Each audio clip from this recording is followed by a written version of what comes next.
থেকে কবিগুরু রবীন্দ্রনাথ ঠাকুরের একটা কবিতা মনে পড়ে যাচ্ছে। উনি বলেছিলেন, যেখানে দেখিবে ছাই উড়াইয়া দেখো তাই, পাইলেও পাইতে পারো অমূল্য রত্ন। উনি অমূল্য রত্ন বলতে কিন্তু সোনা দানা এগুলোর কথা বলেন। দেখা যাক সত্যি সত্যি আজকে এই ছাই পুড়িয়ে কোনো অমূল্য রত্ন সৃষ্টি করা যায় কিনা। সবাই একসাথে বলো বলো, গিলি গিলি ফোকাস ফোকাস। আমরা কারা? এবার আপনারা একটা ব্যাধি দেখুন, বড় বলে আমরা সবাই মন দিয়ে পড়াশোনা করবো। আর একদম থেমে গেল না, ম্যাজিকের মন্ত্র সবাই যখন বেড়ে গেছিল, এটাও কিন্তু মন্ত্রের মধ্যেই পড়ে। বলো আমরা সবাই মন দিয়ে পড়াশোনা করবো,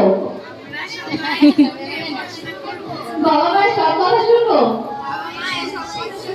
বলো নাচে টিচারদের কখনো বিরক্ত করবো না। ওই দু তিনজনই করবো না, বাকি সবাই করবে কিন্তু। রেডি থাকুন, যে জায়গাটা দেখিয়ে দিন। এবার দেখা যাক সত্যি সত্যি কি হয়েছে। Ready? 1, 2, and 3.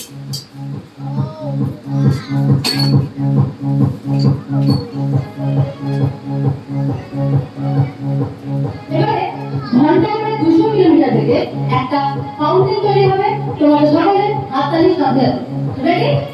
1, 2, হাততালি কোথায়? 3.